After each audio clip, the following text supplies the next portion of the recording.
E aí, pessoal, tudo bem com vocês? Nessa aula 4 da série 4 de filosofia, falaremos sobre um dos meus filósofos favoritos e também um dos filósofos mais polêmicos. O nome dele é Friedrich Nietzsche. É esse rapaz que aparece agora para vocês com um bigode muito bonito, muito volumoso. Vamos lá, sem mais delongas, porque a aula sobre ele tendenciosamente vai ser uma aula longa, por conta da quantidade de aspectos abordados por esse filósofo ao longo de sua trajetória de vida, ao longo de sua trajetória de pensamento. Eu considero ele um cara que falou muito sobre crítica, ele criticou vários posicionamentos morais, éticos, vários posicionamentos de outros filósofos e também um cara que revolucionou a ideia de transformação. Então ele critica muito e fala muito sobre transformação do homem em si. Certo? O seu objeto de pesquisa, eu mesmo intitulei, tomei a liberdade para isso, é o que nós podemos chamar de o viver a vida por completo, ok? Vocês entenderão esse termo ao longo da aula. A primeira crítica que podemos observar em Nietzsche é a crítica ao racionalismo, certo? Como que surge isso daí? Se vocês assistirem um vídeo meu anterior, e eu vou deixar ele na descrição, eu estabeleço a relação entre racionalismo e empirismo. São duas linhas do pensamento moderno, da filosofia moderna.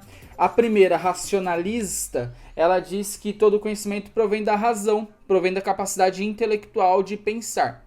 A segunda linha, que seria os empiristas, eles dizem que todo conhecimento provém dos sentidos. Todo conhecimento provém das sensações que eu tenho através dos meus órgãos do sentido, tais como tato, paladar, audição, entre os outros dois que faltaram aí, certo? De acordo com Nietzsche, essa ideia ela não deveria ser assim, não deveria haver uma separação entre racionalistas e empiristas, mas haveria uma mútua concordância e de que os dois aspectos, tanto o aspecto racional quanto o aspecto empírico, ou seja, tanto a minha mente como os meus sentidos, ambos me produzem conhecimento, me geram conhecimento. Dentro desse cenário, ele estabelece um período para o início da tragédia, para o início da separação entre esses dois caminhos, sobre esses dois aspectos de estudo da filosofia, racionalista e empirista. Se nós observarmos a arte grega lá no passado, haviam duas características importantes nas peças teatrais. As características são: a primeira delas é o apolíneo, ou a característica apolínea, certo? E o que seria essa característica apolínea? Ela é baseada no deus Apolo, deus da verdade, deus da razão, deus da justiça, por exemplo. Então, um deus com características moralmente boas, moralmente perfeitas. Esse deus Apolo representa a razão, representa a capacidade de raciocinar, de refletir, de pensar. Todavia, não era somente essa característica no teatro grego. Havia também a característica dionisíaca. Essa característica se remete ao deus Dionísio. Esse deus Dionísio é o deus da alegria, é o deus do vinho, é o deus dos sentidos. Tudo bem? Então nós temos Apolo e Dionísio, um deus da alegria, um deus dos sentidos, no caso Dionísio, e o outro deus da razão, deus do raciocinar, do refletir, do pensar. No caso aí nós temos Apolo. Todavia, para Nietzsche, quem inicia essa tragédia são dois filósofos, tais como Sócrates e Platão. Então, para Nietzsche, quando Sócrates ele sobrepõe a razão aos sentimentos, ele inicia essa disputa entre racionalismo e empirismo. E como que Sócrates faz isso? Sócrates, ele elimina os sentidos daquilo que ele entende por conhecimento. E ele diz que todo conhecimento ele provém da razão, certo? Além disso, é com base nos pensamentos de Sócrates que Platão desenvolve a alegoria da caverna. Quando Platão desenvolve o mito da caverna, ou a alegoria da caverna, ele diz que existe um mundo perfeito, um mundo ideal, um mundo intangível que nós não podemos tocá-lo ainda, certo? E que o mundo material em que nós vivemos é um mundo imperfeito, uma cópia imperfeita desse mundo perfeito. Por que aí é o início da tragédia? Eu estou separando a razão dos sentidos e também estou estabelecendo que existe um mundo além do mundo em que eu vivo. Para Nietzsche isso era completamente errado. Era necessário o ser humano compreender que o mundo em que ele vive, que é o real, o mundo em que ele vive, que ele tem que ser feliz, é o mundo em que ele vive, que ele tem que viver por completo, não pensando em um mundo imaterial, certo? Dentro desse cenário, dentro desse mundo em que ele vive atualmente, esse mundo real, esse mundo material, é que ele tem que alinhar tanto a ideia da razão como a ideia dos sentidos. Ok? E ele via essa característica, esse início da tragédia, não somente em Sócrates e em Platão, mas também no segundo ponto em que ele vai fazer sua crítica, que é a ideia do cristianismo. E como se estabelece isso daí? Para vocês entenderem, o cristianismo é uma crença, é uma religião que baseia-se nas ideias de Jesus Cristo, que pregou uma vida pós-morte. E em que nessa vida pós-morte, os cristãos entenderiam, receberiam a plenitude do viver.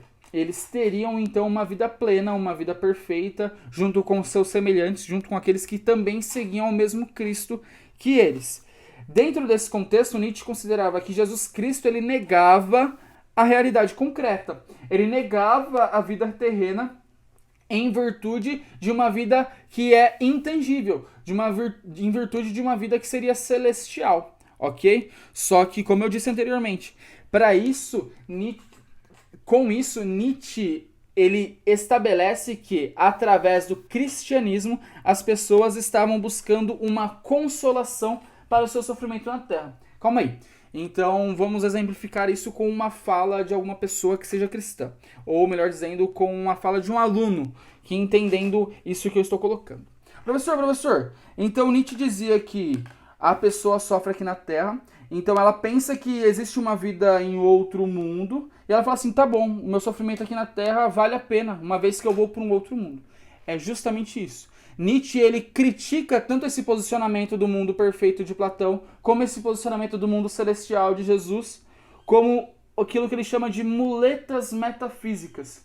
Ao invés de presenciar o sofrimento, ao invés de viver a vida aqui por completo, a pessoa ela deposita suas esperanças em uma vida que ela transcende a realidade, em uma vida que ela vai além da materialidade, em uma vida que ela não pode ver, uma vida que está além daquilo que realmente a pessoa vive. É aquilo que ele chama de muleta, né? Metafísica. Por que metafísica? Se você pegar uma aula anterior minha, que eu vou deixar aqui na descrição também, a muleta metafísica ou a metafísica é uma área da filosofia que estuda coisas que são além do ser humano, coisas que são imateriais, ok? Diante desse cenário, Nietzsche vai escrever um livro criticando o cristianismo e estabelecendo a morte de Deus. Esse livro chama Gaia Ciência.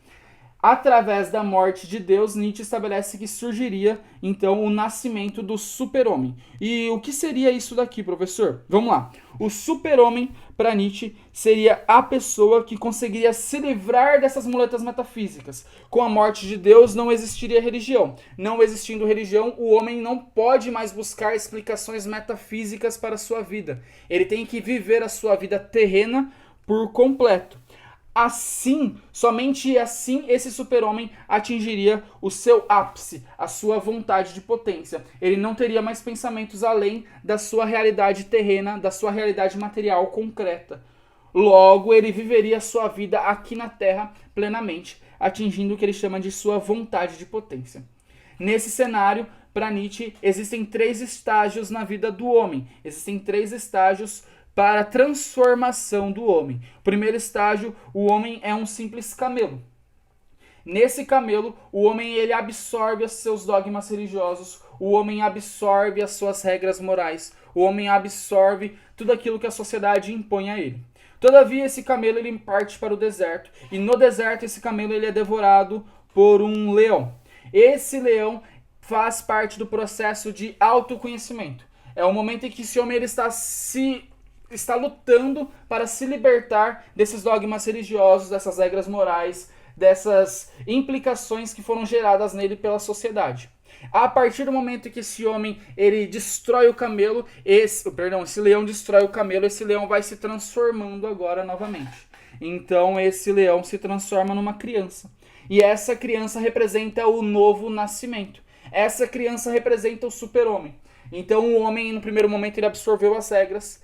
Agora ele se livrou dessas regras e surge como uma criança. O surgimento de um novo ser, o super-homem, aquele que atingirá a sua vontade de potência. Tudo bem? Gente, O vídeo ficou um pouco longo justamente porque esse filósofo ele fala sobre muitas coisas, a abrangência do seu conteúdo. Espero que tenham gostado, sobretudo que tenham entendido. Valeu!